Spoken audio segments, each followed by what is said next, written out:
edifying. So Isaiah 34:1, it says, "Come near, ye nations, to hear, and hearken, ye people. Let the earth hear, and all that is therein, the world, and all things that come forth of it." So the Lord is gathering all these nations together because they're going to participate in that last war, World War III. And the Lord is going to destroy them by way of those nukes, And all these nations had a portion of Israel going in slavery. They all benefit from it. All right, verse 2. For the indignation of the Lord is upon all nations, and his fury upon all their armies.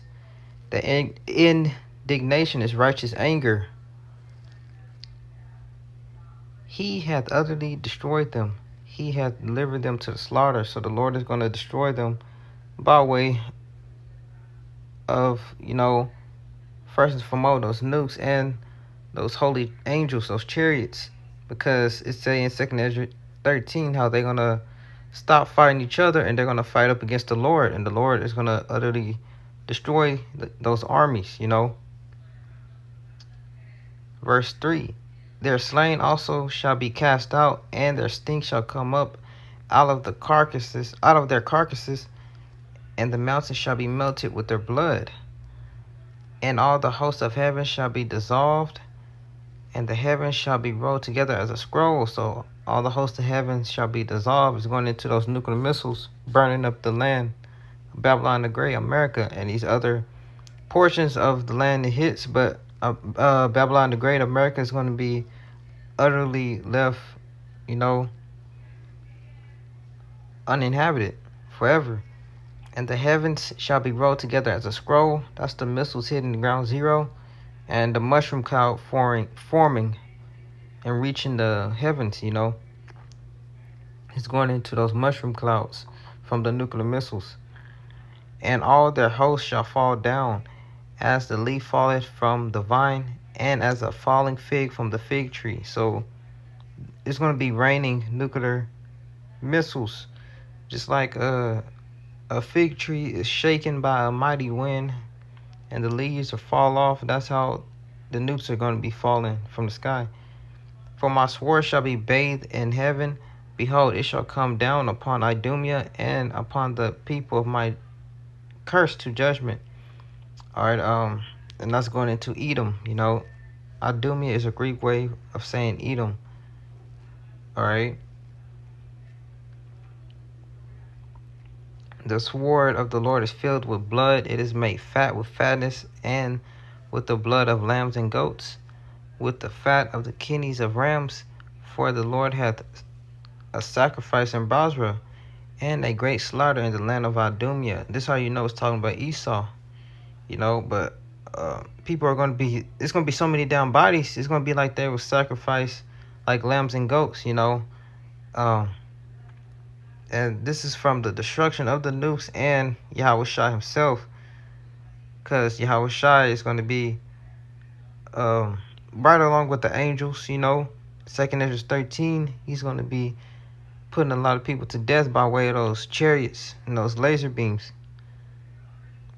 And the unicorn shall come down with them, and the bullocks of the bulls, and their land shall be soaked with blood, and their dust made fat with fatness.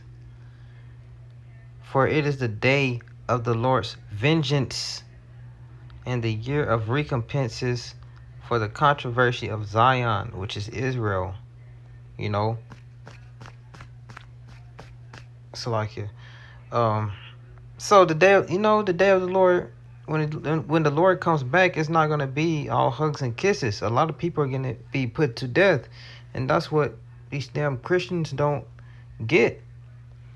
Verse 9, and the streams thereof shall be turned into pitch, and the dust thereof into brimstone, and the land thereof shall become burning pitch. That's talking about a giant lake of fire. That's that lake of fire, not an underground torment place, where people's souls burn forever,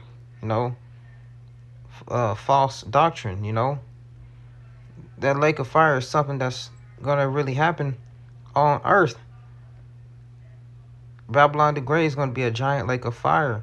And it shall not be quenched night nor day. The smoke thereof shall go up forever, from generation to generation. It shall lie waste.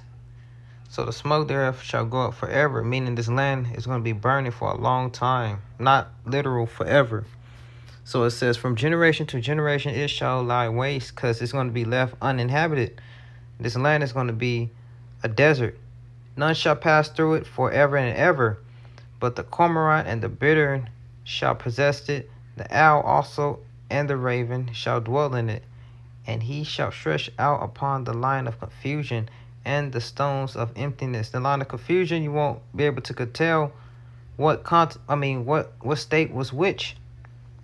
You know, the Lord is going to completely overkill this place to the point where you can't recognize it. You know how you fuck somebody's face up in a fight and you can't recognize who that person is? That's how the Lord is going to do Babylon the Great.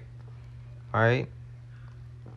They shall call the nobles thereof to the kingdom, but none shall be there, and all her princes shall be nothing. And thorns shall come up in her palaces, nettles and brambles in the fortress thereof, and it shall be an habitation of dragons and a court for owls. All right.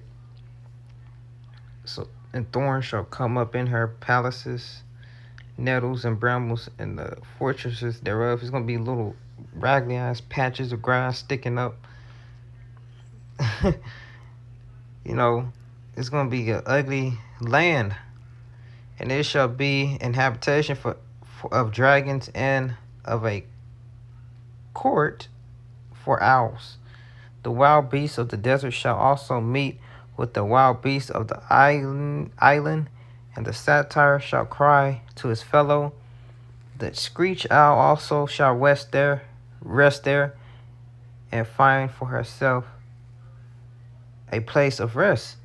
There shall be, there shall the great owl make her nest, and lay and hatch, and gather under her shadow. There shall the vultures also be gathered, everyone with her mate.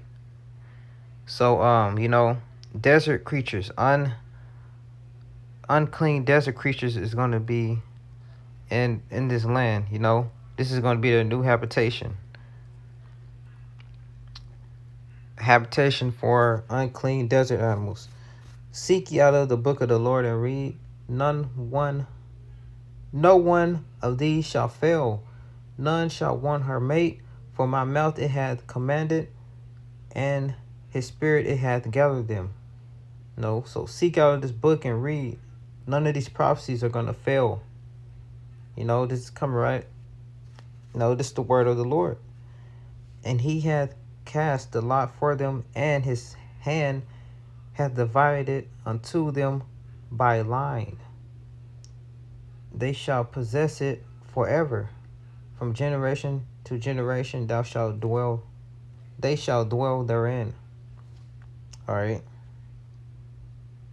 From generation to generation shall they dwell therein. Salakia. So America is going to be completely devoured by these nukes, and it's going to be left a habitation for unclean desert animals forever and ever. All right.